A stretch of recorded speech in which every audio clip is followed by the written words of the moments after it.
Sidang jemaat yang dikasihi Tuhan, sebelum lanjut dalam ibadah kita pada sore hari ini merupakan ibadah raya.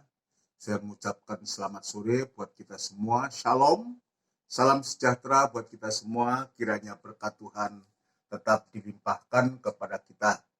Mari sebelum kita masuk dalam pemberitaan firman Allah, saya akan mengajak kepada kita semua untuk melakukan satu pujian dari buku Psalm 152 hanya oleh satu korban.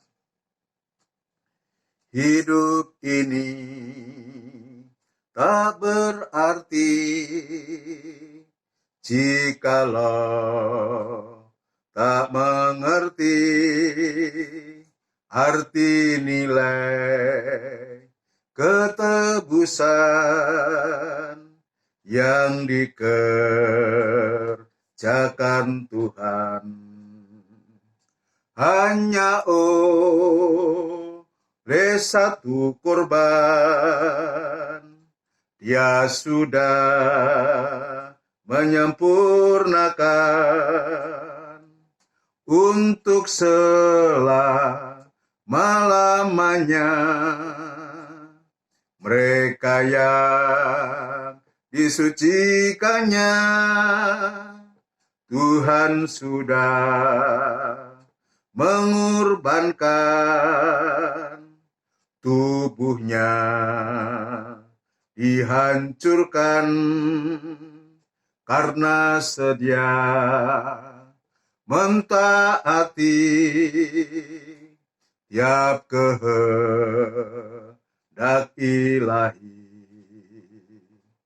Hanya oleh satu korban Dia sudah menyempurnakan untuk selama-lamanya mereka yang disucikannya. Oh Tuhanku, didik hamba ikut jalan sengsara dalam hal dengar-dengaran, mencontoh teladan Tuhan. Hanya oleh satu korban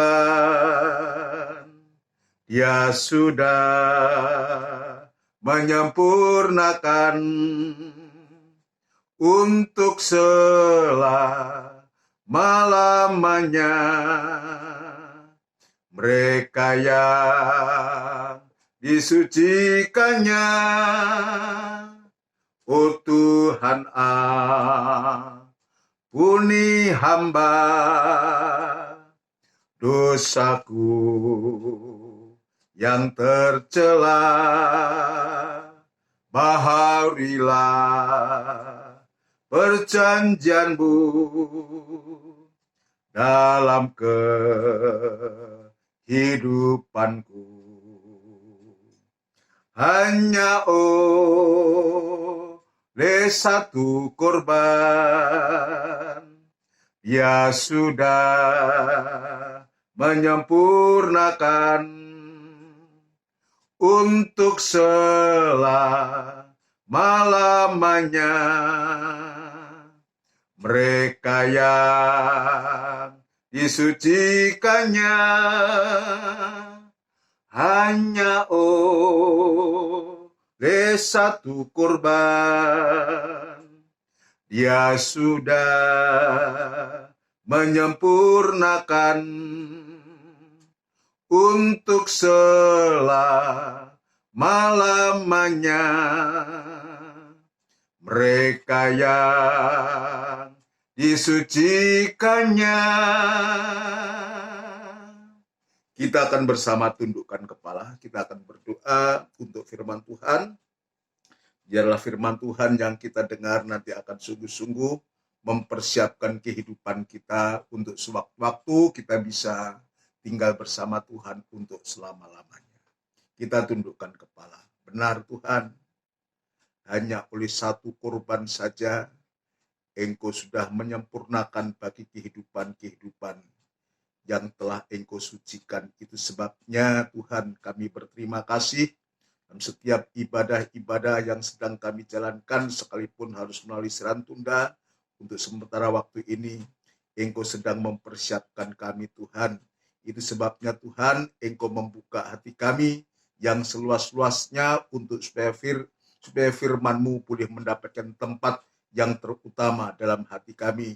Untuk setiap kali firman-Mu dibentangkan, menyucikan kehidupan kami. Dan di saat Engkau datang yang kedua kali, Engkau akan menyempurnakan kami, dan Engkau akan membawa kehidupan kami untuk bersama Tuhan untuk selama-lamanya.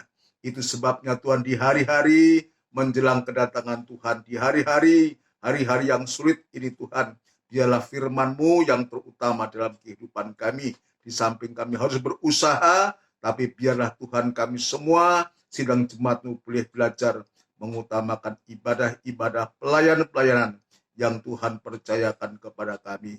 Terima kasih Tuhan, terima kasih. Sekali lagi sucikan hati, pikiran, pandangan kami, supaya kami berlayak untuk menerima firman-Mu yang benar, firman-Mu yang kudus, firman-Mu yang sempurna ini. Namun demikian Tuhan, kami menyadari di saat-saat kami boleh mendengarkan firman-Mu, kuasa kegelapan tidak tinggal diam untuk mengganggu kami, dan itu sebabnya kami sehati panggil nama-Mu yang penuh kuasa untuk mengusirkan segala pekerjaan setan itu di dalam nama Tuhan Yesus Kristus, darah Kristus yang berkuasa. Terima kasih Tuhan, terima kasih. Urapi firman-Mu dan urapi kami sekalian dalam pengurapan Roh Kudus-Mu yang suci. Demikian pula kami berdoa juga untuk gereja-gereja yang lain yang bersamaan beribadah semacam di tempat ini. Tuhan Yesus, kami serahkan ke tangan-Mu, juga memakai para hamba-hamba-Mu dimanapun mereka berada, para gembala, para hamba-hamba Tuhan dimanapun Tuhan. Engkau tolong, Engkau berikan firman Allah untuk membawa sidang jemaat-Mu, untuk mempersiapkan sidang jemaat-Mu, sewaktu-waktu juga layak di hadapan Engkau Tuhan. Terima kasih, hamba juga tetap berserah diri kepadamu, biar kemurahan dan belas kasihan-Mu tetap Tuhan nyatakan kepada hamba, untuk mampu menyampaikan firman-Mu dengan benar dan murni, supaya firman Allah sungguh-sungguh mengerjakan hati kami, mengubahkan kehidupan kami, sampai kami mulia, sama mulia seperti Engkau mulia adanya. Terima kasih Tuhan, terima kasih kepada sidang jemaat-Mu, tetap memberikan kerinduan hati untuk selalu merindukan perkataan. Itu sebabnya dudukkan dengan baik Tuhan, seperti Maryam Tuhan yang selalu merindukan firman-Mu. Terima kasih Tuhan, terima kasih. Di dalam nama Tuhan Yesus Kristus kami alaskan doa dan sembahyang kami. Haleluya. Amin. Puji Tuhan, saudara sekalian, sekali lagi sebelum lanjut dalam pemberitaan firman Allah, saya mengucapkan selamat sore, shalom, sejahtera Tuhan kiranya tetap dilimpahkan kepada kita sekalian. Kita bersyukur, kita berterima kasih dalam keadaan apapun juga Tuhan masih memberikan kesempatan kepada kita untuk kita bisa beribadah, untuk supaya kehidupan kita dalam penggembalaan ini, setiap kehidupan kita yang rindu untuk digembalakan betul-betul pada akhirnya tergembala. Untuk menjadi sempurna, salah satu syarat adalah harus tergembala, saudaraku. Jadi di dalam penggembalaan itu, saudaraku, maka kita sungguh-sungguh dipersiapkan oleh Tuhan, oleh firman pengajaran dan perjamuan suci, saudara sekalian, oleh Roh Kudus yang selalu menyegarkan kita, yang oleh doa penyembahan juga untuk memberikan nafas hidup kita, supaya kita menjadi sehat. Dan itu sebabnya, saudaraku, biarlah lewat firman penggembalaan ini, sidang jemaat Tuhan, khususnya di GKGM maupun di Trirejo atau di cabang-cabang lain, sungguh-sungguh tetap tergembala, sekalipun dalam suasana yang sulit, suasana semacam ini kita tidak tahu sampai kapan, tetapi biarlah firman penggembalaan itu menggembalakan kehidupan kita. Saya juga perlu digembalakan oleh firman penggembalaan ini. Sidang Jumat demikian juga, kita semua digembalakan oleh firman Allah, supaya sungguh-sungguh pada akhirnya kita, sungguh-sungguh kita masuk dalam kesukaan Allah, masuk dalam tahtanya Allah untuk selama-lamanya bersama-sama dengan Tuhan. Ini semua yang kita rindukan. Oleh kemurahan Tuhan, saudara sekalian, kemarin saya harus menyampaikan kepada jemaat, sekalipun saya sudah sharekan ke WA, ke grup, saudara sekalian, bahwa kemarin saya melaksanakan baptisan air, sidang jemaat di Philadelphia Pondok Chandra, Philadelphia Pondok Chandra. Jadi saudara ini backgroundnya adalah Muslim, tetapi dia mau menerima Yesus sebagai Tuhan dan Juru Selamatnya, dan sekaligus saya memang juga minta surat pernyataan supaya di kemudian hari tidak ada sesuatu, dan saya kemarin sudah melaksanakan dengan cara yang sederhana di Kendang Sari, saudaraku, kita mendapatkan tempat atau dipinjami, saudaraku, melalui Ibu Lani Hartono, yaitu di kolam renang dari Ibu Hari Ananda, Ibu Hana Hari Ananda.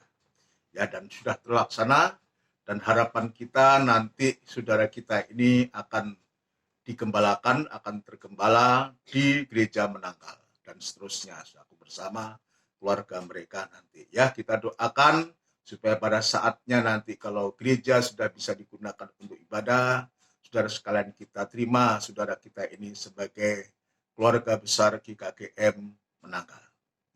Puji Tuhan. Mari kita akan lanjutkan, kita persiapkan hati kita di hari-hari ini. Kita sedang memeriksa tentang kehendak Allah. Ada 3 kehendak Allah yang kita sedang bahas. Kita sudah menyelesaikan kehendak Allah yang kedua. Yang pertama adalah hendaklah engkau benar seperti Yesus benar. Ini yang pertama. Hendaklah engkau suci seperti Yesus suci, atau kuduslah kamu seperti Allah itu kudus. Itu semacam itu bunyi firman Tuhan. Dan yang ketiga ini, bagian yang terakhir dari 3 kehendak Allah ini adalah hendaklah engkau sempurna sebab Bapa itu sempurna. Ini merupakan suatu hal yang Tuhan katakan sendiri saat itu memang kepada murid-murid, dan sekarang ini berlaku untuk kita. Kalau Tuhan mengatakan hendaklah, atau karena itu haruslah kamu sempurna, kalau dalam ejaan yang lama itu hendaklah kamu sempurna sama seperti Bapakmu di surga adalah sempurna. Ini bukan perkara yang mudah bagi Tuhan. Tidak ada yang sulit bagi Tuhan. Itu sebabnya pujian tadi disebutkan dia akan menyempurnakan mereka yang ia kuduskan. Nah, itu sebabnya, di hari-hari ini kita sedang belajar tentang kehendak Allah, Kalau kita melihat dalam pujian tadi, siapa yang disempurnakan itu? Yang disempurnakan itu adalah kehidupan-kehidupan yang sudah disucikan. Sudah mengalami satu penyucian. Lalu siapa orang-orang yang disucikan atau mengalami penyucian ini? Adalah kehidupan yang sudah dibenarkan oleh Tuhan. Yaitu kehidupan yang sudah berdamai dengan Tuhan. Jadi yang dibenarkan itu adalah orang-orang yang sudah berdamai dengan Tuhan. Orang-orang yang sudah mengakui bahwa dia orang berdosa. Maka Tuhan membenarkan dia. Tuhan membenarkan dia. Nah, Tuhan membenarkan dia. Maka Tuhan mengisi kehidupan yang benar itu dengan iman. Supaya apa? Supaya ayat mengatakan orang benar itu hidup dari iman. Ini yang pertama, kesimpulan dari yang pertama, yaitu kehendak Allah atau kehendak Tuhan yang pertama. Lalu yang kedua, yang dia sempurnakan itu adalah yang sudah disucikan. Ini ada satu peningkatan. Kalau dibenarkan itu dalam tabernakel, itu terkena halaman, dibenarkan karena iman, maka meningkat satu tingkat, kita masuk ke ruangan suci, ruangan suci yaitu daerah kesucian, yang di sana kita akan menemukan 3 macam alat, yaitu meja roti sajian, pelita emas dan misbah dupa. Dari 3 macam alat ini, saudaraku, ini menunjuk 3 macam ibadah. Pada hari Minggu atau PA atau doa kemarin kita sudah membahas tentang 3 macam ibadah ini. Bagaimana dalam 3 macam ibadah ini Allah Trinitas itu hadir, saudaraku. Ya, dia menyatu dalam sidang jemaat dalam penggembalaan itu, saudaraku. Meja roti itu kita bersekutu dengan anak Allah, saudaraku. Dan pelita emas itu kita bersekutu dengan Allah Roh Kudus. Dan misbah dupa itu kita bersekutu dengan Allah Bapa. Jadi kita betul-betul ya dalam ruangan suci ini kita dipersiapkan oleh Tuhan untuk supaya kita tetap dalam kesucian. Dalam Imamat pasal yang ke-21, saudaraku, di sana, ya, untuk supaya seorang imam itu ya, tetap dalam kesucian dan minyak itu tetap ada dalam kepala, saudaraku, maka seorang imam, seorang sidang jemaat itu harus tetap berada, tekun berada di dalam ruangan suci. Ya, oleh karena pengurapan yang Tuhan sudah nyatakan itu. Dan itu sebabnya, saudaraku, kita berterima kasih kalau dalam sistem kita adalah sistem penggembalaan kita untuk dibawa selalu, ya selalu supaya betul-betul ya tubuh, jiwa, dan roh kita itu terpelihara. Ya, tubuh kita ini, saudaraku, ya kita membutuhkan makan, itulah firman Allah meja roti.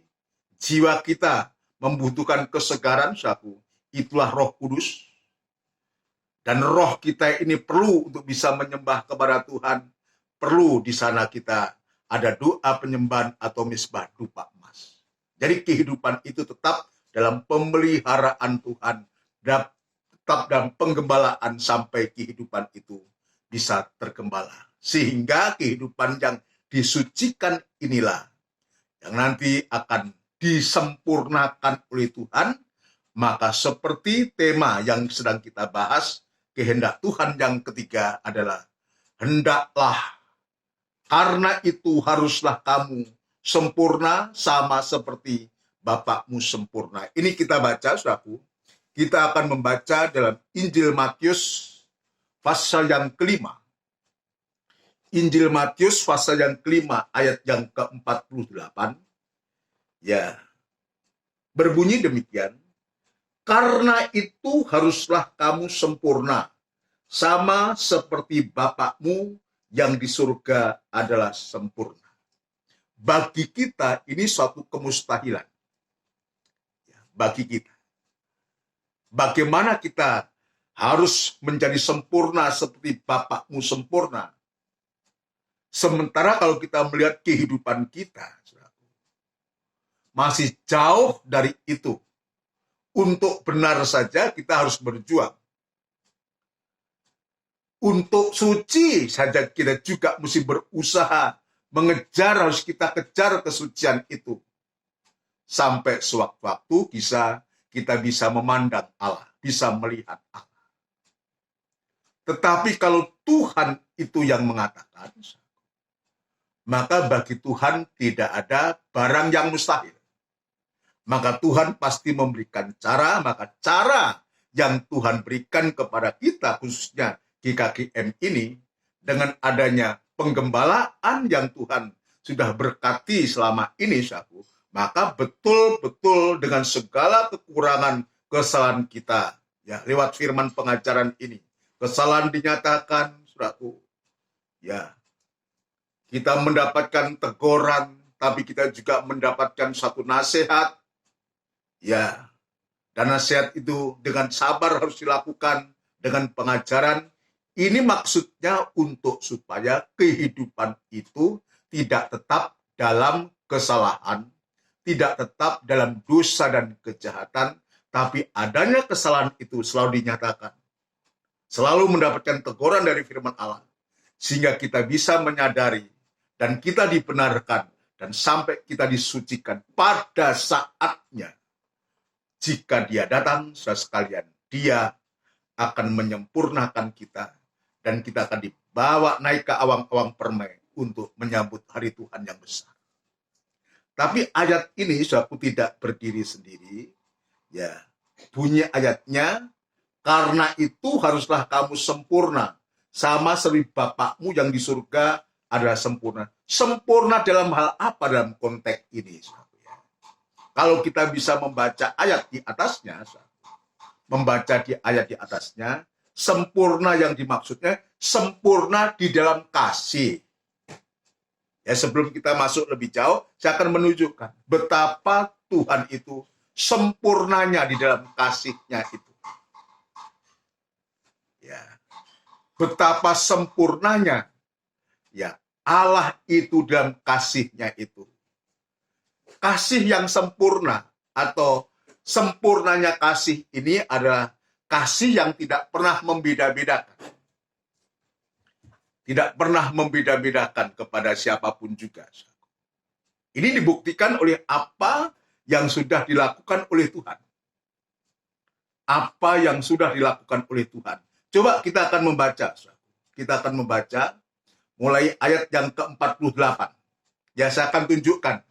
Memperlihatkan betapa sempurnanya kasih-Nya Bapa ini. Kasih-Nya Allah ini terhadap umat manusia. Ayat yang ke-43. Kamu telah mendengar firman. Ini Matius pasal 5, ayat 48. Jadi sebelum ayat 48 yang kita baca tadi. Kamu telah mendengar firman. Kasihilah sesamamu manusia dan bencilah musuhmu. Ini suara firman yang dikutip dalam Taurat, dalam kitab Taurat, dalam Imamat pasal yang ke-19 ayat 18. Tetapi ayat 14, tetapi aku berkata kepadamu. Sekarang Tuhan Yesus yang mengatakan. Atau mungkin kita berkata, atau saya baca dulu. Tetapi aku berkata kepadamu, kasihilah musuhmu dan berdoalah bagi mereka yang menganiaya kamu. Mungkin ada pertanyaan dari kita. Apakah hukum Taurat itu salah? Tidak. Tidak. Sama sekali tidak salah. Tetapi hukum Taurat itu penekanannya hanya baru hal-hal yang sifatnya lahiriah. Ya, contohnya, jangan engkau membunuh. Itu suara hukum Taurat. Tapi hukum perjanjian baru, jika kamu membenci tanpa sebab, membenci saudaramu, itu sama dengan membunuh. Itu sebabnya Tuhan Yesus mengatakan, tetapi aku berkata kepadamu, kasihilah musuhmu. Ini kan sangat bertolak belakang. Di suara Taurat, ya, kasihilah sesama manusia dan bencilah musuhmu. Tapi sebaliknya Tuhan Yesus mengatakan, kasihilah musuhmu dan berdoalah bagi mereka yang menganiaya kamu. Ya, saya akan lanjutkan, saudaraku. Karena dengan demikian, kamu akan menjadi anak-anak Bapakmu yang di surga. Jadi ini luar biasa. Dari situlah kita diajar, saudaraku. Untuk sampai bisa menjadi sempurna seperti Bapak sempurna itu, dari ayat sebelumnya ini diajarkan, karena dengan demikianlah kamu menjadi anak-anak Bapa yang disuruh. Kalau kita mengasihi musuh dan mendoakan dia yang menganiaya kamu. Mungkin bagi kita akan mengatakan, kok enak? Ya, harus mengasihi musuh. Musuh yang kita anggap itu ya siapa saja. Yang sudah menganiaya, menyakiti kita dan semua. Lalu apakah ayat ini salah? Tidak. Sebab Yesus datang ke dunia ini sebagai penggenap hukum Taurat. Menggenapi hukum Taurat. Menyempurnakan hukum Taurat.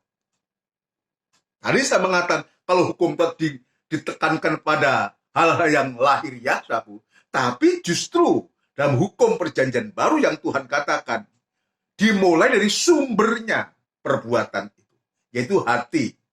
Ya, karena dengan demikian kamu menjadi anak-anak Bapakmu yang di surga.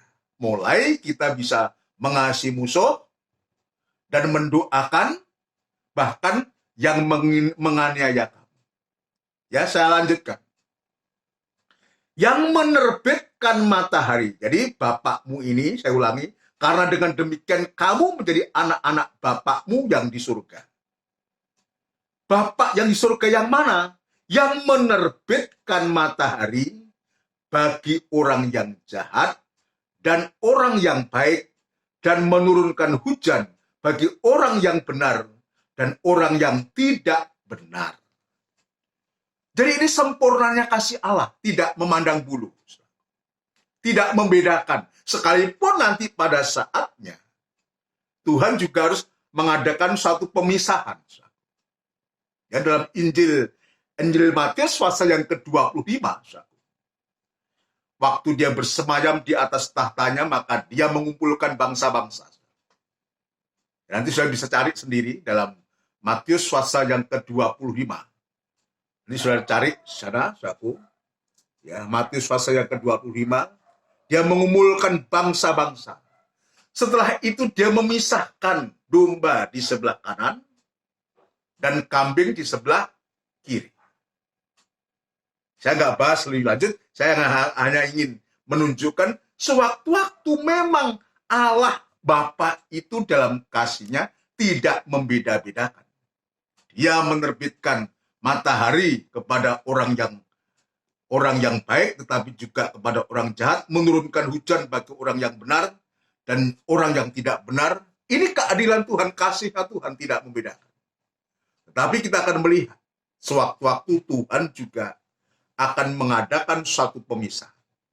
Kalau Tuhan itu tidak membedakan, artinya dia sedang memberikan kesempatan kepada kita semua.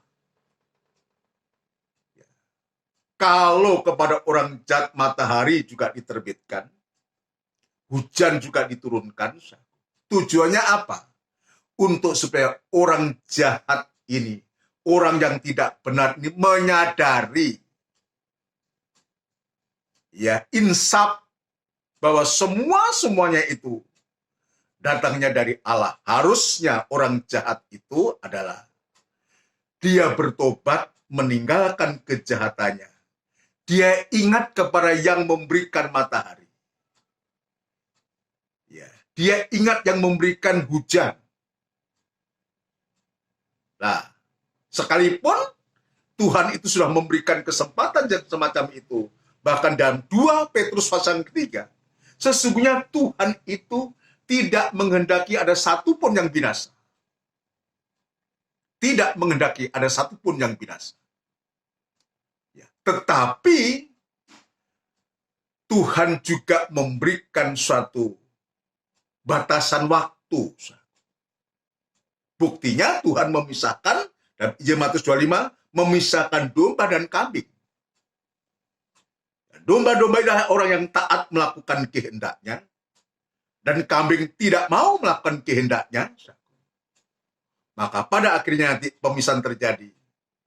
Maka domba dia akan duduk di sebelah kanan Allah.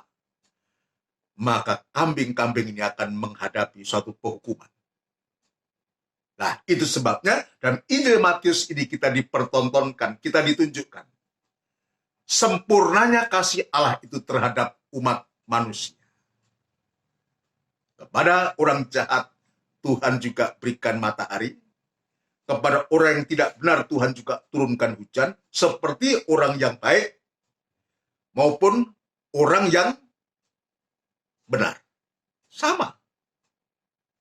Bahkan lebih lanjut, saudaraku, ayat 46.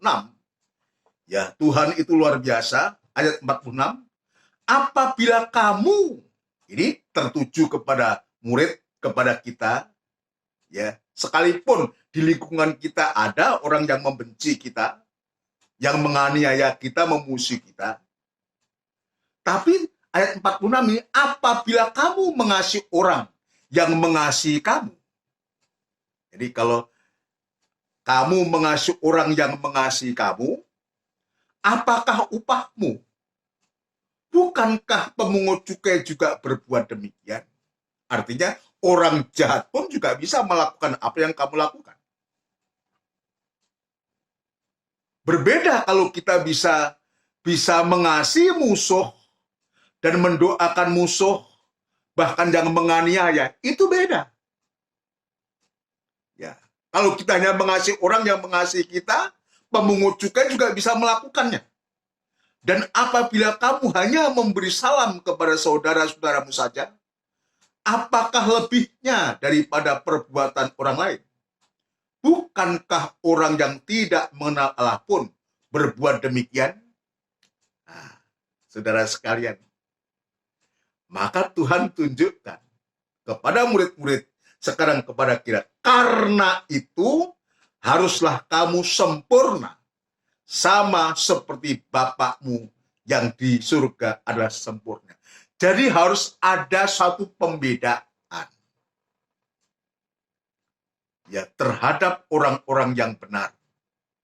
Kehidupan kita yang sudah dibenarkan, kehidupan kita yang sudah disucikan oleh Tuhan, harus ada pembedaan antara orang jahat dan orang baik, orang benar dengan orang tidak benar. Dalam kitab Mazmur, saudaraku, dalam kitab Mazmur, ya, saya akan juga menunjukkan di sana Mazmur pasal yang ke-33. Mazmur pasal 33. Ayat yang ke-13. Mazmur pasal 33 ayat yang ke-13. Dalam perjanjian lama sekarang kita lihat. Tuhan memandang dari surga. Ia melihat semua anak manusia. Kata semua anak manusia ini, semua. Jangan berpikir itu tertuju hanya kepada kita, tidak. Kepada orang-orang yang sudah percaya, bukan. Tapi semua anak manusia, baik yang jahat maupun yang tidak benar. Baik yang baik maupun yang benar.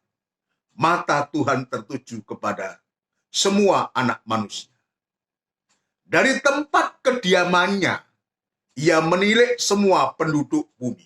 Jadi artinya siapapun, dimanapun yang masih yang namanya manusia, orang atau manusia, tetap dalam pengawasan Tuhan. Dari tempat kediamannya, ia menilik semua penduduk bumi. Ya, khususnya disebutkan adalah semua anak manusia. Sebab penduduk bumi ini, yang mendiami bumi ini bukan manusia, tetapi penekanannya di sini adalah semua anak manusia. Dari tempat kediamannya, ia menilik semua penduduk bumi. Dia yang membentuk hati mereka sekalian, yang memperhatikan segala pekerjaan mereka. Dari segala pola tingkah, perbuatan, kegiatan kita, baik dan jahat itu, maka Bapa yang ada di surga itu, dia tahu. Tidak luput dari sorot mata daripada Tuhan. Saudara sekalian.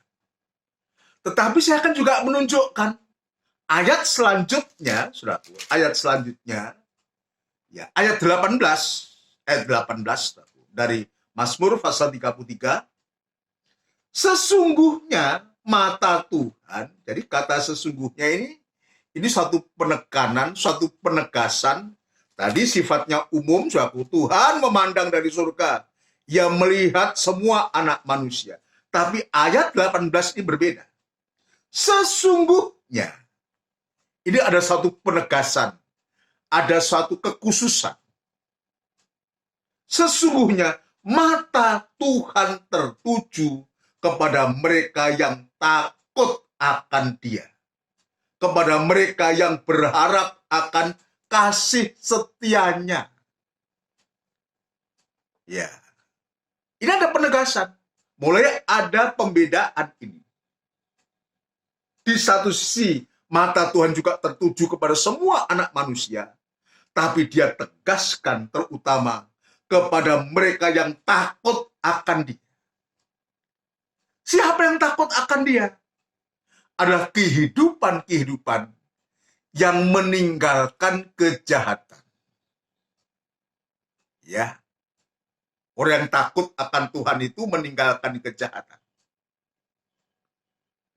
Takut akan Tuhan sama dengan bertobat, tinggalkan kejahatan.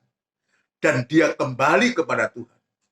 Kepada mereka yang berharap akan kasih setianya. Takut akan dia dan berharap akan kasih setianya. Sekarang pasal 34, ayat yang ke-16. Pasal 34 ayat yang ke-16. Mata Tuhan tertuju kepada orang yang benar. Siapa yang benar ini? Adalah orang yang takut kepada Allah. Orang yang sudah diperdamaikan dengan Allah. Orang yang sudah mengaku bahwa dia orang berdosa. Itulah orang yang benar. Mata Tuhan tertuju kepada orang-orang benar. Dan telinganya kepada teriak mereka minta tolong. Dan telinganya kepada teriak mereka minta tolong. Tapi wajah Tuhan menentang orang-orang yang berbuat jahat untuk melenyapkan ingatan kepada mereka dari muka bumi.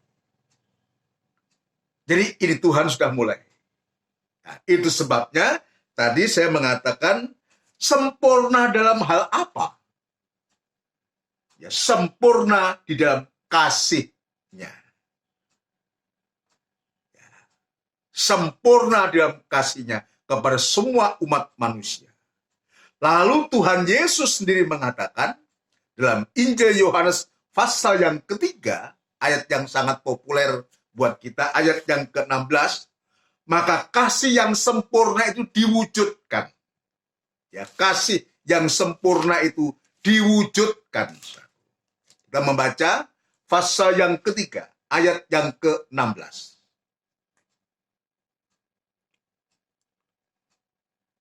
Yohanes pasal yang ketiga ayat yang ke-16. Karena begitu besar kasih Allah akan dunia ini. Ya, akan anak manusia, dunia yang isinya adalah manusia ini terutama saku. Karena begitu besar kasih Allah akan dunia ini. Sehingga ia telah mengaruniakan anaknya yang tunggal. Supaya setiap orang yang percaya kepadanya tidak binasa, melainkan beroleh hidup yang kekal. Ini untuk dunia, untuk anak manusia yang ada di bumi ini, maka Allah Bapa itu memberikan anaknya yang tunggal. Ini sarana, ini cara untuk supaya manusia yang disebutkan dalam Mazmur, anak manusia itu bisa takut kepada Tuhan. Anak manusia bisa bertobat kepada Tuhan. Kembali kepada Tuhan. Lewat putra yang tunggal itu. Maka setiap orang yang percaya, atau kita baca ayat yang ke-18. Atau ayat 17 selanjutnya. Sebab Allah mengutus anaknya ke dalam dunia. Bukan untuk menghakimi dunia. Bukan sesungguhnya. Melainkan untuk menyelamatkan oleh dia. Ayat 18 perhatikan. Barang siapa percaya kepadanya. Lah ini. Ya, barang siapa percaya kepadanya. Ia tidak akan dihukum. Barang siapa tidak percaya. Ia telah berada di bawah hukuman. Sebab ia tidak percaya dalam nama anak tunggal Allah. Jadi Tuhan itu sudah memberikan sarana. Ya. Dengan hadirnya Yesus ini adalah pengantara kita. Untuk supaya manusia itu tidak dihukum. Tetapi manusia tidak mau percaya kepada dia. Maka dia sudah berada di dalam hukuman Allah itu. Dia tidak mengalami sempurnanya kasih Allah itu. Nah, itu sebabnya kepada kita, saudaraku, yang sudah mendapatkan kemurahan Allah, mendapatkan kasih yang sempurna itu, dengan cara kita menerima Yesus itu sebagai putra tunggal Bapa. Untuk kita percaya dan menerima Yesus sebagai satu-satunya Tuhan dan Juru Selamat kita, maka kita tidak lagi di bawah hukuman. Kita tidak lagi di bawah hukuman. Tapi kita sungguh-sungguh kita akan diselamatkan oleh Dia. Melainkan untuk menyelamatkan oleh Dia. Melainkan untuk menyelamatkan oleh Dia. Barang siapa percaya kepadanya, ia tidak akan dihukum. Tapi sebaliknya, yang tidak percaya, dia sudah berada di bawah hukuman. Nah, dari sinilah perjalanan kita sudah mulai berjalan saku. Dan sekarang kita pada tingkat yang ketiga. Dari benar, kita meningkat, kita disucikan. Dan nanti sewaktu-waktu dia datang kedua kali, dia akan menyempurnakan supaya kita menjadi sempurna seperti dia sempurna adanya. Puji Tuhan. Sekarang saya akan lanjutkan. Jika kita sudah mengalami penyucian yang nanti akan disempurnakan itu, maka Tuhan juga akan mengisi kehidupan kita. Mengisi gerejanya. Ada bentuk kesempurnaan. Ya, ada bentuk kesempurnaan. Kita mengarah kepada sempurna itu. Maka Tuhan akan mengisi kita dengan kasih yang sempurna. Haleluya. Kasih yang sempurna. Apa itu kasih yang sempurna? Inilah kasih mempelai pria surga. Kasihnya Kristus sebagai kepala. Kristus sebagai mempelai pria surga dengan jalan ya, dia memberikan nyawanya untuk kita. Untuk supaya kita bukan hanya kita dikuduskan, tapi dengan dia memberikan nyawa itu untuk menyucikan kita dengan memandikan kita dengan air dan firman sampai kita tidak bercacat dan tidak bercela. Artinya kita menjadi sempurna. Efesus pasal yang kelima. Efesus pasal yang kelima. Kita baca ulang ini. Betapa Tuhan itu ya luar biasa terhadap kita. Efesus pasal yang kelima. Tuhan memberikan kasih yang sempurna. Kasih mempelai itu. Ayat yang ke-25. Efesus pasal yang kelima ayat yang ke-25. Hei suami, kasihlah istrimu sebagaimana Kristus telah mengasihi jemaat dan telah menyerahkan dirinya baginya untuk menguduskannya. Untuk menguduskannya. Perhatikan. Sesudah ia menyucikannya.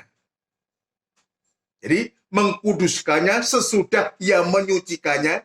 Jadi kekudusan kita, kekudusan gereja Tuhan itu adalah karena ia menyucikan dengan memandikannya dengan air dan firman Allah. Jadi kekudusan kita ini terjadi oleh karena apa? Bukan oleh karena usaha kita. Oleh karena kita hebatnya kita. Karena kita menyepi di satu tempat. Bukan. Yang bisa mengkuduskan kita, menyucikan kita itu hanya oleh kematiannya dia. Karena dia menyerahkan nyawa, dan disebutkan di sini, sesudah ia menyucikannya dengan memandikannya dengan air dan firman. Nah ini penting. Kita mengalami penyucian oleh karena dimandikan oleh air dan firman. Firman dan Roh Kudus itulah yang menyucikan kehidupan kita. Sampai sewaktu-waktu, saya akan lanjutkan, saudaraku, supaya dengan demikian ia menempatkan jemaat di hadapannya, di hadapan dirinya, dengan cemerlang tanpa cacat atau keruk atau yang serupa itu, tetapi supaya jemaat kudus dan tidak bercela. Tidak bercela itu artinya sempurna. Ya. Tidak bercela itu sampai sempurna. Seperti Bapa itu sempurna. seperti Dia itu sempurna, seperti Dia mulia. Nah, ini yang Tuhan inginkan. Tuhan membawa kita sejauh itu, saudaraku. Untuk supaya kehidupan kita betul-betul nanti pada saatnya kita akan menerima apa yang Tuhan inginkan untuk kita. Sebab kalau kita kembali kepada 1 Yohanes pasal yang kedua ayat yang ke-17, yaitu kehidupan yang melakukan kehendak Bapa yang ada di surga. Itulah kehidupan yang akan mendapatkan kehidupan kekal untuk selama-lamanya, yang tidak terpisahkan. Ini yang Tuhan inginkan kepada kita. Itu sebabnya dari pihak kita, saudaraku, ya, maka Tuhan menunjukkan ini. Ya, menunjukkan ini. Jalan untuk menuju kesempurnaan itu, maka Tuhan memberikan jalan ini. Jalan untuk menuju kesempurnaan adalah bagi kita sekarang, kalau Tuhan tadi saya sudah menyebutkan panjang lebar, sampai sewaktu-waktu kita menjadi sempurna, tidak bercacat dan celah dan semua itu, maka jalan untuk menuju kesempurnaan adalah, ya, lewat yang harus kita lalui adalah lewat yang namanya, lewat pembaharuan, yaitu keubahan hidup. Lewat keubahan hidup. Apa keubahan hidup itu? Sifat tabiat kita diubah oleh Tuhan. Ya, dikuduskan dengan firman dan Roh Kudus. Maka firman dan Roh Kudus itu yang menguduskan itu akan mendorong kita untuk kita masuk dalam penyembahan kepada Tuhan. Saudara sekalian,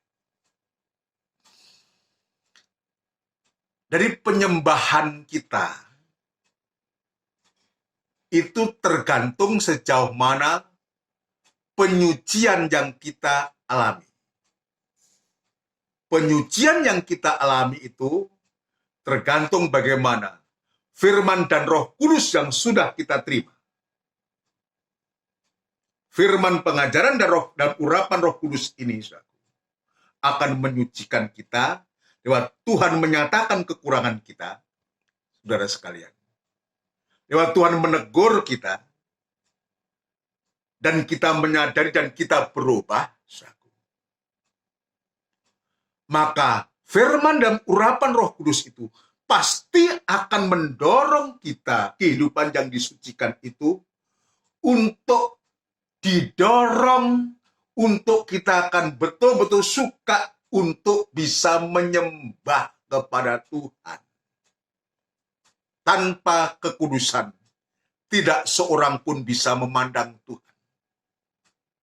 Nah, sekarang, tanpa penyembahan yang dikerjakan oleh penyucian dari Tuhan, mustahil kita mengalami satu keubahan. Keubahan wajah. Keubahan wajah ini sama dengan keubahan hati kita, sebab wajah ini adalah cerminan apa yang ada di dalam kita. Cerminan apa yang ada di dalam hati kita. Kalau hati kita ini suka menyembah, saudaraku, untuk memberikan satu pemujaan, kita membangun hubungan kita dengan Tuhan, saudaraku, kita bergaul dengan Tuhan, saudaraku, maka kita akan melihat, dari diri kita akan merasakan, orang lain juga akan merasakan keubahan yang ada di dalam hati kita. Keubahan seorang suami yang langsung bisa merasakan adalah istrinya. Atau anak-anaknya bisa melihat, kok papaku kok sekarang begini ya, nggak seperti dulu. Mamaku kok nggak seperti dulu ya, sekarang kok seperti ini. Ya, bukan dulu baik, sekarang jahat, bukan. Dulu mungkin tidak seperti sekarang, lebih sungguh-sungguh. Ini yang positif, saudara. Ini yang positif. Jadi pasti penyucian itu akan mendorong kita untuk kita suka menyembah kepada Tuhan.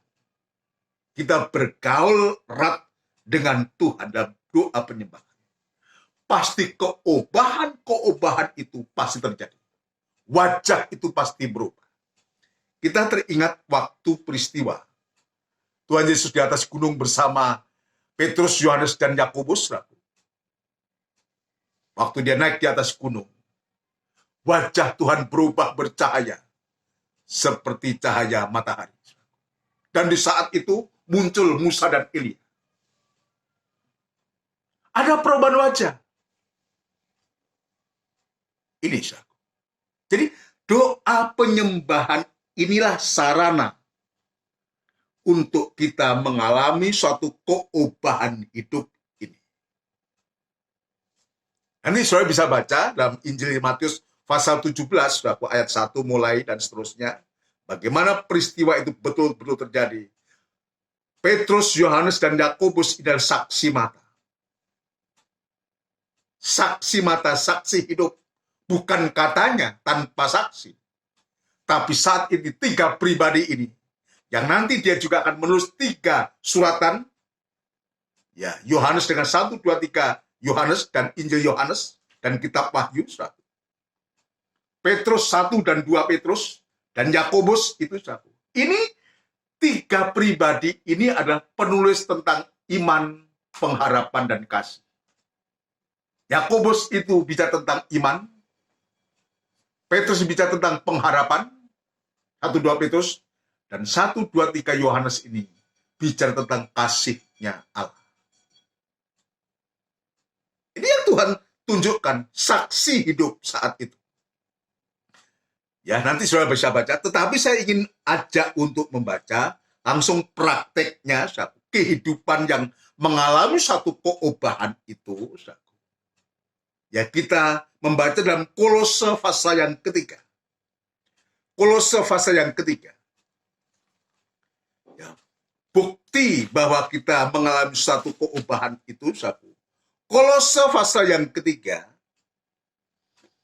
Kolose pasal yang ketiga. Rasul Paulus mengingatkan kepada jemaat di Kolose.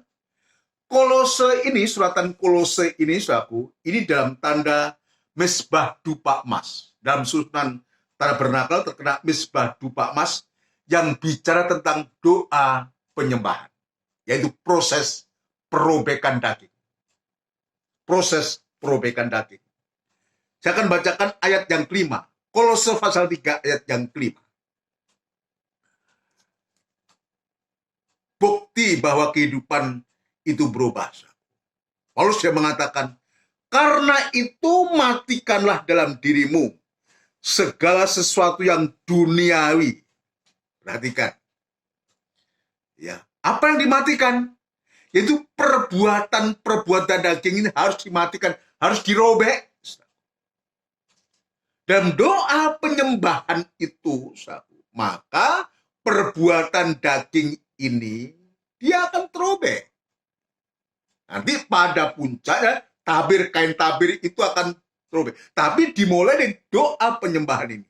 Karena itu matikanlah dalam dirimu segala sesuatu yang duniawi, yaitu percabulan. Jadi yang harus dimatikan itu, ya,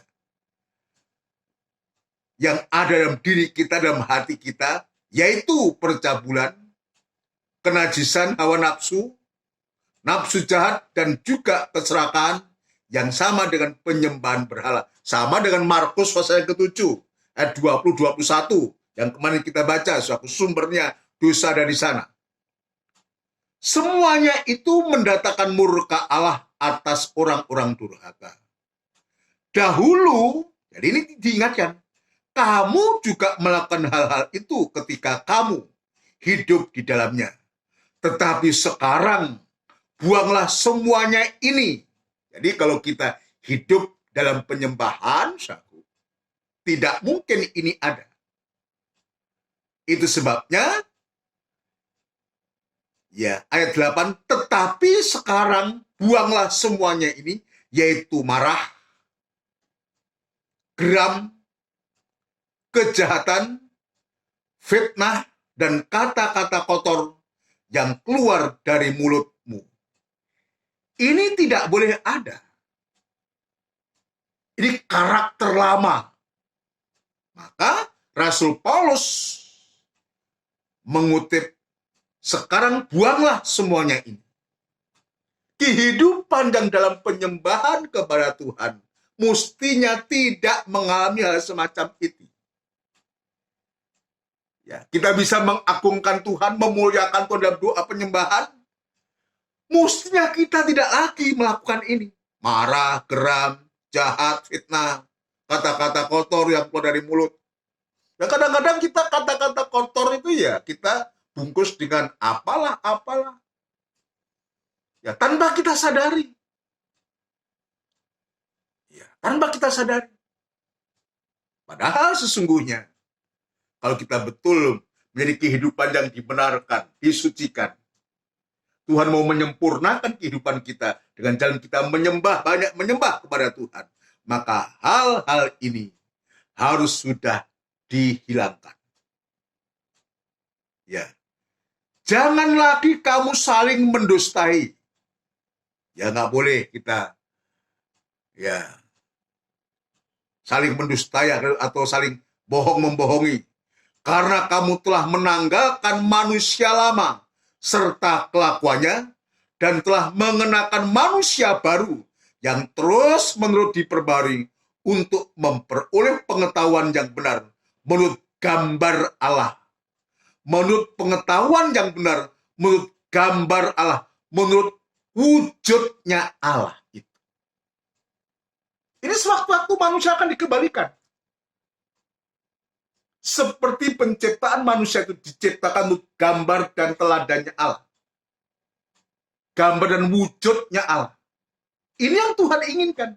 Yang dimaksudkan dengan sempurna seperti Bapa disempurna, itu artinya kita dikembalikan dalam wujudnya Allah. Menurut gambar kaliknya ini. Saudara sekalian. Ini luar biasa yang Tuhan buat untuk kita. Itu sebabnya kepada kita. Biarlah hari-hari ini ketika Tuhan mempersiapkan kita. Dan Tuhan ingin menempatkan kita di tempat yang tertinggi.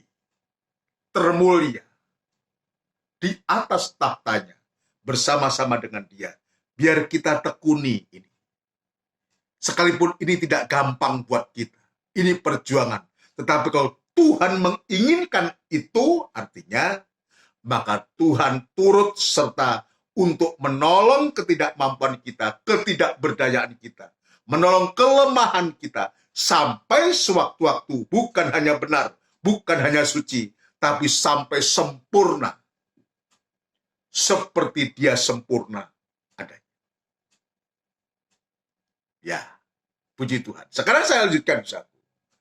Praktek memiliki kasih.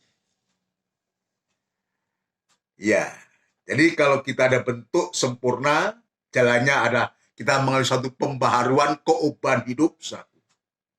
Tidak mempertahankan kehidupan lama, karakter, kebiasaan yang lama itu. Ya, dusta, saling membohongi, saling memfitnah dan semua itu tidak ada satu. Maka sungguh-sungguh Tuhan akan mengisi kehidupan kita dengan kasih yang sempurna. Itulah kasih mempelai. Kasih mempelai. Ini yang Tuhan berikan kepada kehidupan. Ya, yang semacam itu dipersiapkan oleh Tuhan. Praktek memiliki kasih. Ya, saya juga belajar ini satu. Ya, begitu gampang kita bicara tentang kasih. Ya, tetapi tidak mudah untuk kita bisa lakukan. Ada saja halangannya untuk kita bisa mempraktekkan kasih itu. Kasih tadi permulaan adalah mengasihi musuh. Ya, dan mendoakan. Ini salah satu praktek itu. Ya, mengasihi musuh dan mendoakan bahkan yang menganiaya kamu. Ya, praktek dari kasih yang pertama adalah ada kesatuan dengan Tuhan dan sesama. Ini sama. Dengan kata lain, mengasihi Tuhan dan juga mengasihi sesama. Ini praktek kasih. Ya, kita tidak akan berarti kalau kita hanya mengasihi Tuhan, tapi kita wujudkan. Ya, untuk kita bisa mengasihi sesama kita. Maka kasih itu ya seperti apa, saudaraku? Kasih yang hanya di mulut saja. Ya. Apapun yang kita lakukan, jika tidak dilandasi dengan kasihnya Allah, itu akan menjadi sia-sia. Kalau sudah kita membaca 1 Korintus pasal 13, ya, kasih itu tidak akan berarti kalau kita tidak mempraktekkan kasih. Ya. Hanya berbunyi nyaring, tetapi kosong. Karena kosong itulah dari nyaring. Ya. Tetapi sebaliknya kalau galon itu penuh isi, saudaraku, akan beda suaranya dengan galon yang tidak ada isinya. Yang kosong dia akan nyaring. Tapi yang ada isinya, dia berbeda. Jadi praktek memiliki kasih itu harus diwujudkan pertama. Mengasihi Tuhan dan mengasihi sesama. Itu mengasihi Tuhan dengan segenap hati, dengan segenap jiwa, dan segenap akal budi, dan dengan segenap kekuatan. Jadi segenap harus penuh, sepenuhnya mengasihi itu. Itu juga yang harus kita lakukan. Mempraktekkan kepada mengasihi sesama. Itu sebabnya Tuhan mengajarkan ya untuk mengasihi musuh, mendoakan bahkan yang sudah menganiaya kamu. Injil Matius tadi. Begitu rupa. Tuhan itu Tuhan yang sempurna. Ya, Tuhan yang penuh, yang sempurna. Maka dia juga mengajarkan yang sempurna kepada kita untuk supaya kita juga menjadi sempurna. Nanti saudara bisa membaca, saudaraku, praktek mengasihi itu. Ya. Yang tadi saya mengatakan dalam Injil Matius pasal 25, saudaraku. Domba yang di sebelah kanan dia melakukan kasih Bapa, melakukan apa yang diperintahkan oleh Bapa. Tapi kambing-kambing ini dia tidak melakukan apa yang diperintahkan oleh Tuhan.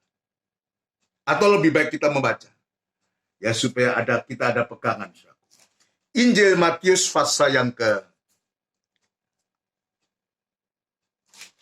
25.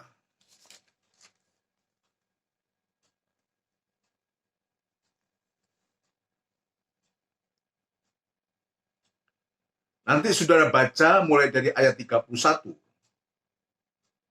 atau ayat 32. Atau lebih baik saya baca dari ayat 31 ya. Apabila anak manusia datang dalam kemuliaannya dan semua malaikat bersama-sama dengan dia, maka ia akan bersemayam di atas tahta kemuliaannya. Lalu semua bangsa akan dikumpulkan di hadapannya dan ia akan memisahkan mereka seorang daripada seorang, sama seperti gembala memisahkan domba dan kambing. Dan ia akan menempatkan domba-domba di sebelah kanannya dan kambing-kambing di sebelah kirinya. Dan raja itu akan berkata kepada mereka yang di sebelah kanannya, mari, hei kamu yang diberkati oleh Bapakku, terimalah kerajaan yang telah disediakan bagimu sejak dunia dijadikan. Sebab ketika aku lapar, kamu memberi aku makan, dan seterusnya. Nanti sudah akan baca. Ya, coba kita akan baca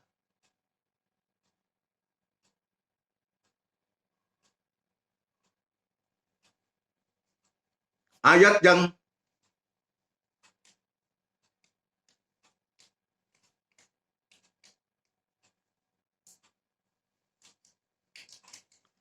yang ke-40. Dan raja itu akan menjawab mereka, aku berkata kepadamu, sesungguhnya segala sesuatu yang kamu lakukan untuk salah seorang dari saudaraku yang paling hina ini, kamu telah melakukannya untuk aku. Dan ia akan berkata juga kepada mereka yang di sebelah kirinya, enyahlah dari hadapanku, hei kamu orang-orang terkutuk, enyahlah ke dalam api yang kekal yang telah sedia untuk iblis dan malaikat-malaikatnya. Sebab ketika aku lapar, kamu tidak memberi aku makan, dan seterusnya. Nanti saya bisa baca. Ya. Ini dia tidak mempraktekkan kasih. Tapi domba-domba ini kehidupan yang mempraktekkan kasih. Ya. Kasih yang dari Allah yang dia terima. Karena Allah lebih dulu itu. Dia praktekkan ketika dia melihat orang yang paling hina. Dia memperhatikan orang yang paling hina. Dia memberi makan, dia melayani. Dia katakan, itu sama sesungguhnya segala sesuatu yang kamu lakukan untuk salah seorang dari saudaraku yang paling hina ini, kamu telah melakukannya untuk aku. Jadi praktek mengasihi Allah itu adalah kepada sesama. Maka Tuhan menyediakan sukacita kepada domba-domba yang di sebelah kanan itu. Mari, hei kamu yang diberkati oleh Bapakku, terimalah kerajaan yang telah disediakan bagimu sejak dunia dijadikan.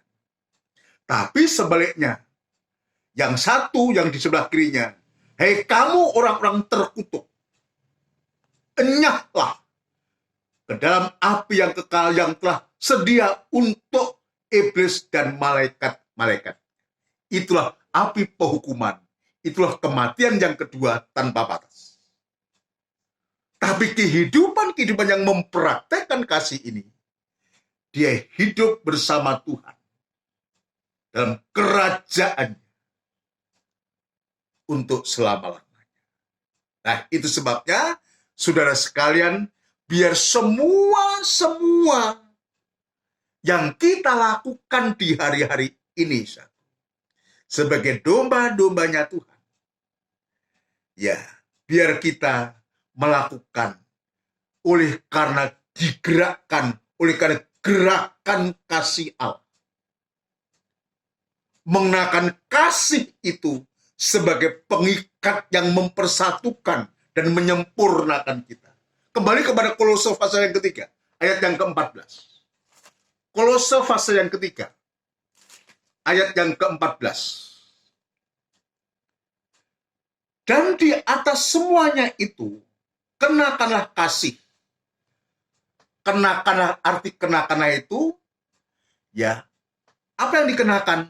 Kalau itu pakaian, ini pakaian melekat dalam kehidupan kita. Ya, menjadi pengalaman, kenakanlah kasih sebagai pengikat yang mempersatukan dan menyempurnakan. Jadi kasih inilah yang akan membawa kita kepada kesempurnaan. Nah, itu sebabnya tadi saya mengatakan, biar di hari-hari semua apa yang kita lakukan, ya, terutama kepada Tuhan, kepada sesama kita, betul-betul, ya, kita lakukan berdasarkan kasih. Semuanya itu kenakanlah kasih. Dasarnya kasih itu untuk kita bisa melakukan segala perkara. Kasih yang dari Allah, kasih yang sempurna, yang dicontohkan oleh Kristus, yang sudah memberikan nyawanya. Dengan satu kerelaan, demikian pula juga kita. Dengan kerelaan, kita bisa memberi, kita bisa melayani. Siapa? Saudaraku yang paling hina. Orang yang tidak mendapatkan perhatian.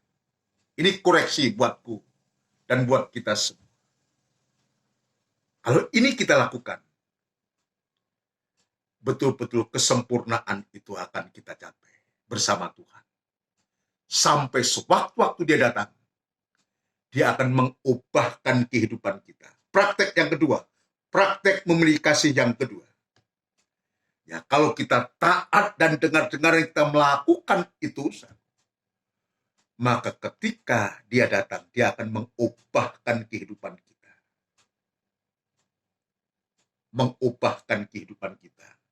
Ayat yang terakhir, ya, praktek memiliki kasih yang kedua.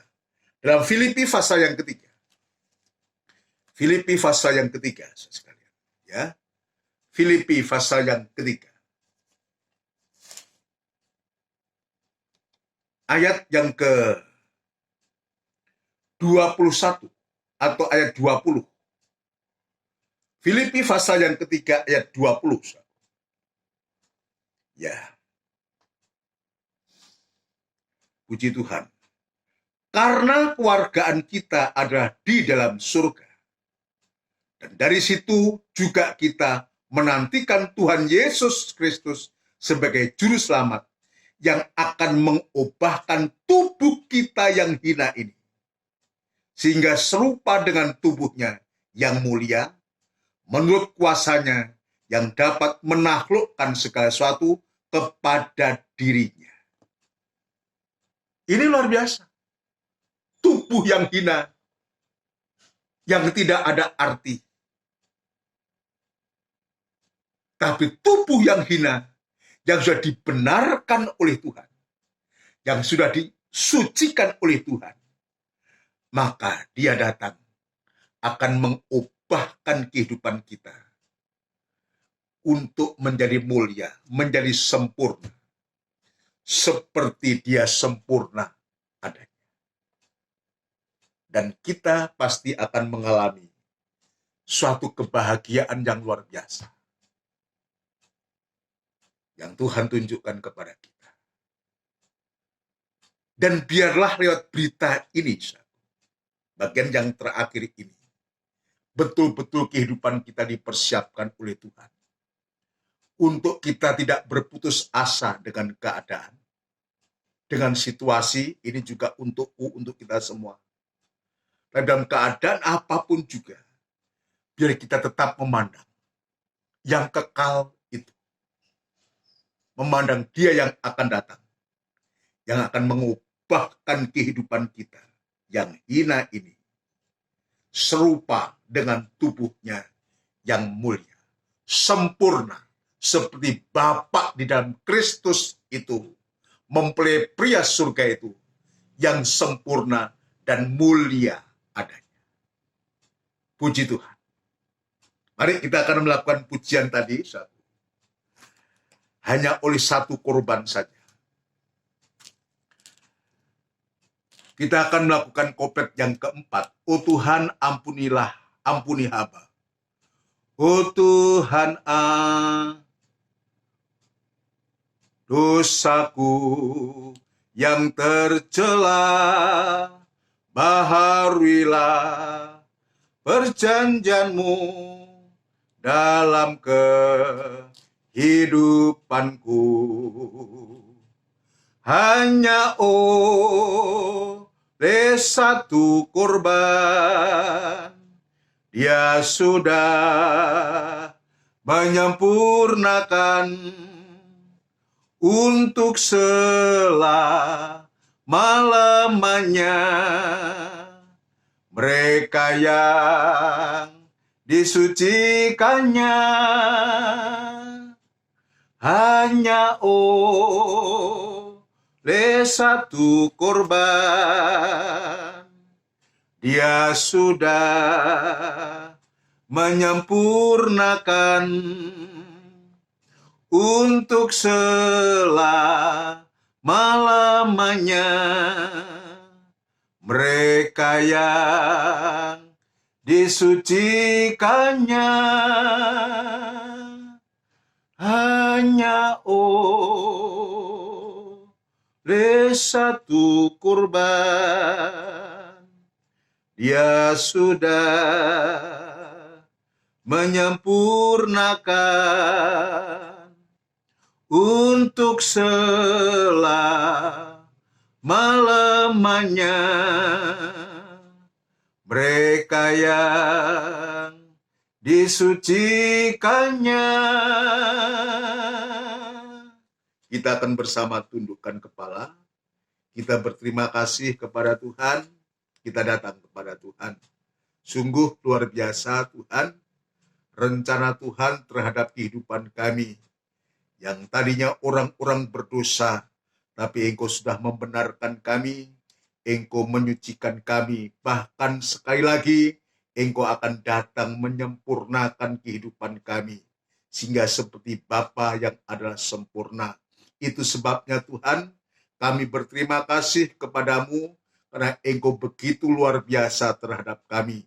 Bagi kami memang mustahil, tapi bagimu tidak ada barang yang mustahil. Itu sebabnya Tuhan, tolong memberikan hati yang taat dan dengar-dengaran kepadamu, mempunyai hati yang mengasihi Engkau, oleh karena Engkau lebih dulu mengasihi kami, sehingga kami juga boleh mengasihi sesama kami, seperti kami boleh mengasihi Engkau Tuhan. Terima kasih Bapa di surga, terima kasih kami tidak mau punya tabiat semacam kambing yang harus binasa, tapi biarlah kehidupan kami seperti domba-domba yang di sebelah kanan yang pada akhirnya boleh mendapatkan kemuliaan kerajaan yang kekal itu bersama-sama dengan Tuhan untuk selama-lamanya. Terima kasih buat firman-Mu. Terima kasih untuk kasih yang sempurna itu yang Engkau sudah nyatakan kepada kami. Terima kasih Tuhan, biar firman-Mu ini tersimpan di dalam hati kami dan menjadi iman. Dan kami boleh praktekkan dalam kehidupan kami, kehidupan ibadah kami, kehidupan pelayanan kami, sampai Engkau datang yang kedua kali. Terima kasih, sekarang hamba berdoa untuk seluruh sidang jemaat-Mu, dimanapun saat ini berada ya Tuhan, dan keadaan apapun juga, biar firman Allah ini memberikan kekuatan, memberikan harapan yang baru, untuk supaya kami berharap sepenuh kepada Engkau, dan kami boleh taat dan dengar-dengaran Tuhan.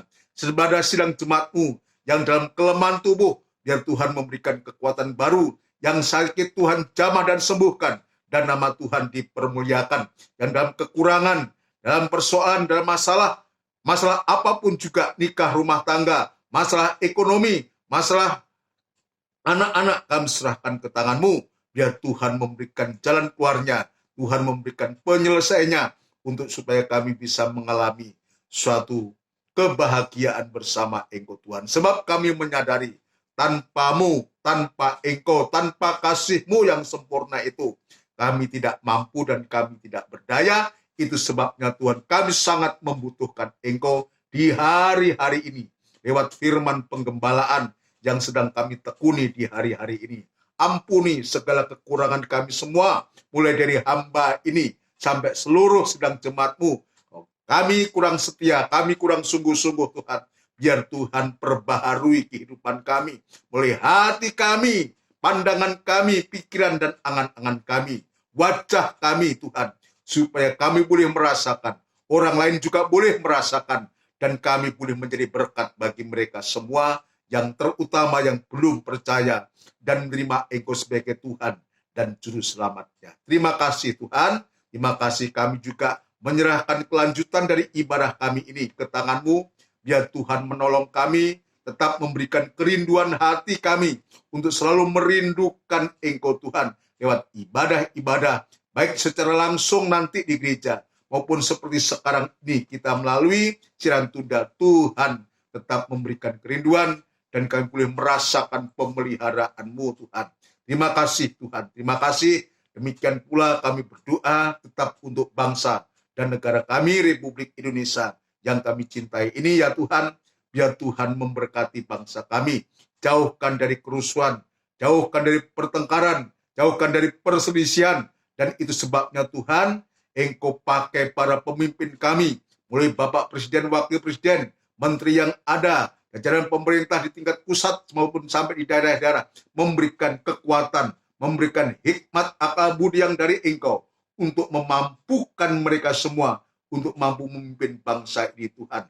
Terima kasih Tuhan, dan kami tetap yakin dan percaya, sekali waktu mereka boleh percaya dan menerima Engkau sebagai Tuhan dan Juru Selamatnya. Terima kasih Bapa, terima kasih Jika sebentar kami akan berpisah, beraktivitas kembali, ataupun kami mau beristirahat, Tuhan, kami menyerahkan tubuh, jiwa, dan roh kami ke tangan-Mu, biar tetap dalam genggaman-Mu, dalam naungan-Mu, dalam kasih sayang-Mu.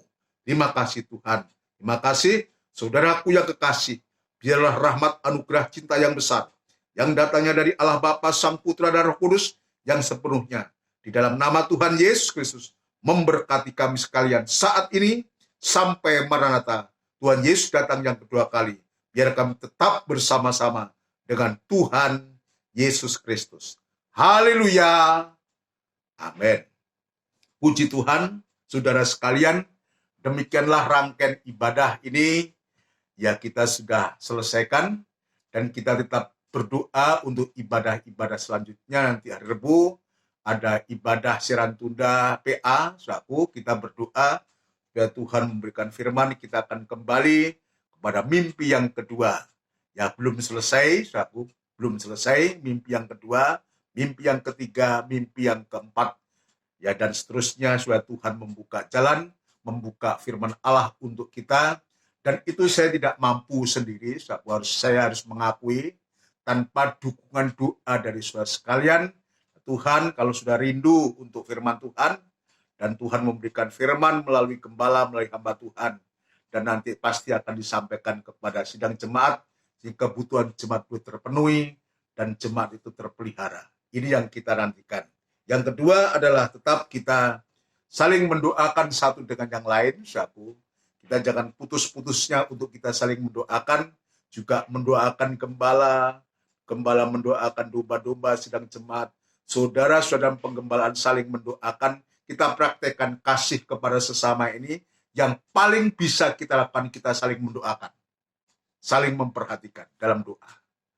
Yang kita lakukan. Dan kita selalu tetap, kita ya selalu kirim kabar satu dengan yang lain lewat WA atau apa, untuk supaya kita bisa betul-betul terjalin suatu hubungan yang baik.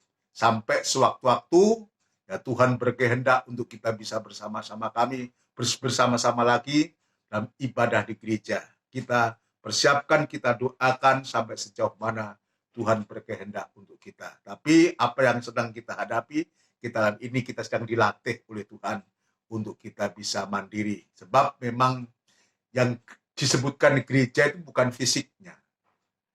Ya, kalau dalam gereja hujan awal itu, gereja itu terutama ya di mana-mana. Tapi yang utama adalah gereja adalah kehidupan kita. Kita diajar dengan peristiwa, dengan masalah yang sedang terjadi ini untuk kita betul-betul setiap kita adalah gereja untuk tempat kediaman Allah. Bait Allah itu kudus dan bait Allah itu adalah kamu. Puji Tuhan. Inilah yang bisa saya sampaikan. Salam kepada seluruh sidang jemaat, mulai dari anak-anak sampai yang paling sepuh sekalipun. Salam kasih kepada sidang jemaat semua. Tuhan memberkati. Haleluya. Amin.